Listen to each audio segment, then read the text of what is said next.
Ayan na. 700,000. Ha? 700,000. Paano 700?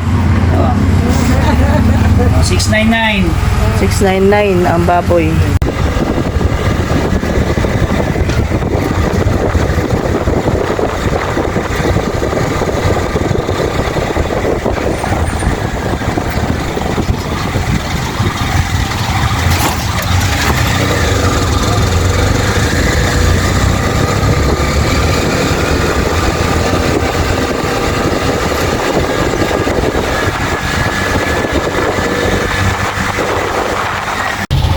Dalawang kilong langganisa.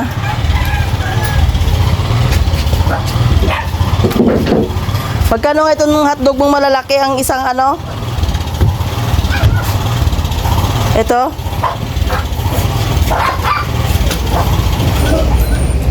Guys, so nandito na ako. Ala, ang lalaki talaga tong okra na ito. Ito na. Akong baboy. Ala, magkano ng kilo ng laman? 300,000. Hala ka, bakit 300,000 na? Papaninda kuya? Mga makailan. Ala, natigil na. Padala nga. Ito, 600. 600, ano to? 95 lang o. 95, by 95 pa talaga. Ayun. 90. Agawan ng isda. Kumuha na siya ng galonggong? Kumuha na siya ng galonggong? 749 babayaran? Hindi, okay na. Bayad na. Ah, binayaran na niya? Ah, ito yung ano. Nakuha niya na yung mga galunggong. Ando na. Tumboy ng turay, oh. Nagturay na kasi kami kahapon. Hi guys, ipalo mo naman si Sprakitot. Tayo na kayo din eh. Ito pa yung isa, ang lalaki. Ang lalaki ng galunggong.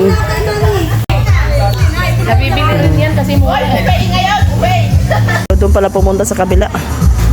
Naghahanap na ibang klaseng isda. Ayan. Tara na! Spraki, oh. Ayan. Ano yung gulay ko? Tapos na kasi ang bumili. Pauwi na kami at may dadaanan pa kami ng mayonnaise at saka peanut butter kasi alam niyo na, nagtitinda rin ako ng buns na may palaman. Tara na, let's go.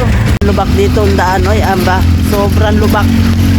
Ngayon naman ang daan, oh. Hindi kami pwedeng magpabilis kasi grabe ang daan. Yung ginagamit ko sa ano, tsaka isang peanut. Maliit din. Ay, rugi lang po meron. Total na. 325. Lahat. Maglatag na kami.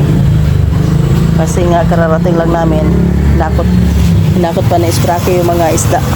Ito yung ating pinamili itong araw na ito. Mayroon tayong baboy, paanang manok, bangus, tilapia, alumahan, turay, galunggong, at saka syempre yung mga frozen good, saka tokwa.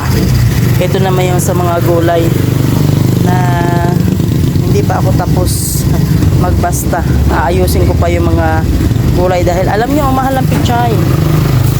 Sobrang mahal talaga ng pichay. Ayan ito. Pabaguhin natin yung ano ng kangkong kasi kailangan pa nating ayusin dahil ang daming dilaw. Ayan oh, may mga green pa siya pero kasi na ano to sa tubig. So sayang to eh. Tanggalan lang na natin ng mga dilaw-dilaw. Ayan ay. Mamaya mga langga, ipapakita ko sa inyo yung tapos na.